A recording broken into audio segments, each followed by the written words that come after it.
أعوذ بالله من الشيطان الرجيم. بسم الله الرحمن الرحيم. My sisters in Islam, ake ngikhulume nani. Ngiqondise kakhulu kulabo sisi laba, abosista nalabo mama laba abangafuni ukugqoka ihijab. Lalela ke dadewethu nawe mamam.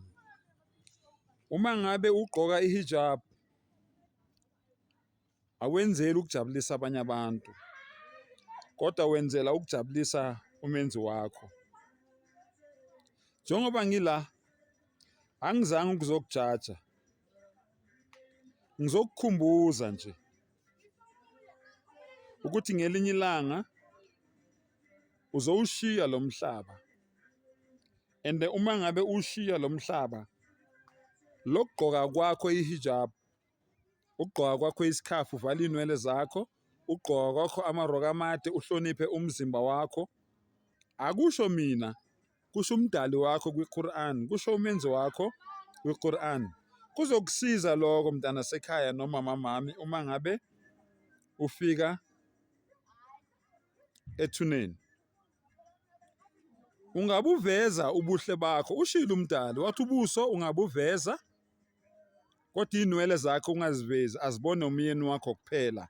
Izitho zakho namathanga akho awabone umyeni wakho kuphela.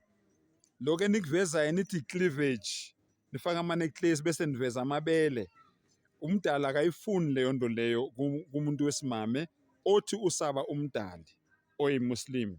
Akayifuni umdali leyo nto leyo. So bazokukhohlisa, bakutshela ukuthi uphambana nefashion, bakutshela ukuthi ucindezelekile, uyacindezelwa, ugqokiswa ihijab ngenkani.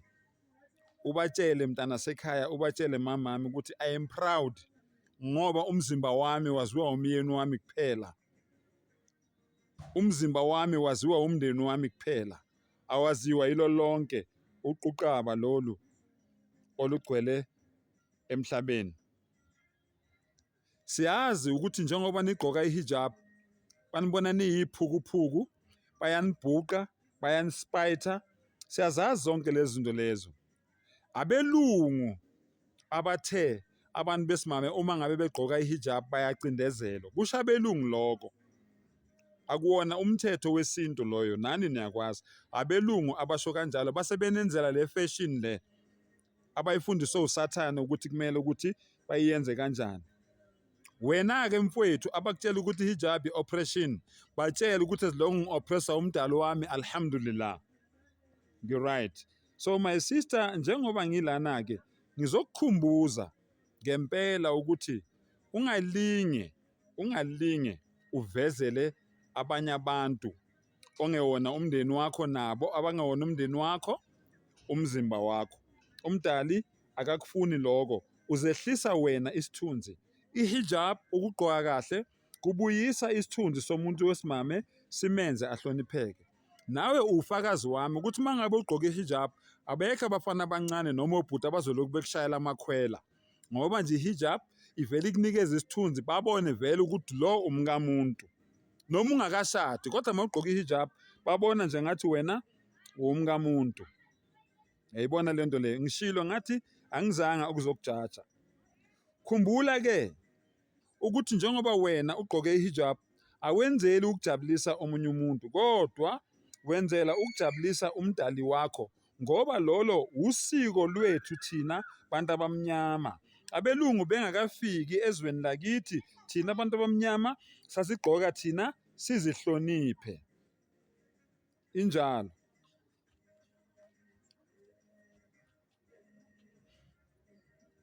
Noma ungaze ungayigqoki ihijab my sister, usaseyimuslim.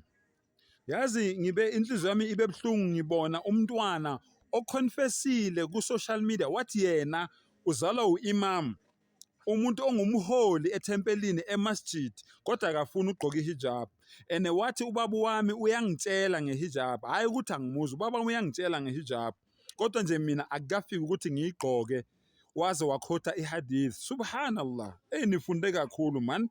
Waze wakhotha ihadith ethini, inna Allah la yanzuru ila ajsamikum wala ila suwarikum walakin la yanzuru illa qulubikum. U-Allah akabheki ubuhle bakho, u-Allah akabheki ukugqoka kakho, kodwa u-Allah ubheka lingaphakathi lenhliziyo yakho. My sister, yekela ukuyuza ihadith ngendlela wrong. U-Allah kwiQuran uthe wena gqoka uzivale umzimba wakho wena. Uma ngabe ethi akabheki ilokuzana ukugqoka kwakho, akabheki ubuhle bakho, ukhuluma nalabantu laba abane pride, abazazisayo, abazibona bengcono kunabanye abantu. Akasho ukuthi wena Muslim sister ungagqoki ihijab. Akazange asho kanjalo. Uthe wena gqoka ihijab, uvale inwele zakho, ugqoka isikhafu, ube muhle ubonakale uyimuslim. Yekelani-ke ukusebenzisa amahadith, izinto ezashiwo umprofeti ngendlela wrong. So ngisaphinda futhi, noma ungaze ungayigqoki ihijab, uyohlala uyimuslim, kodwa uyohlaba uyimuslim elinjani? Elidelelekile. Uyazi ukuthi amanzi a-expensive ukwadlula wonke amanzi akhona emhlabeni, inyembezi. Ngoba izinyembezi ziyi-1% water, 1% yamanzi, and 99% ama-feelings omuntu. So ngiyacabanga-ke my sister uyasithola iseluleko. Ngiyaphinda, angikwehluleli, ngiyakweluleka njengomntana sekhaya, ngoba thina sonke sihlanganiswa yilelizwi elithi la ilaha illallah.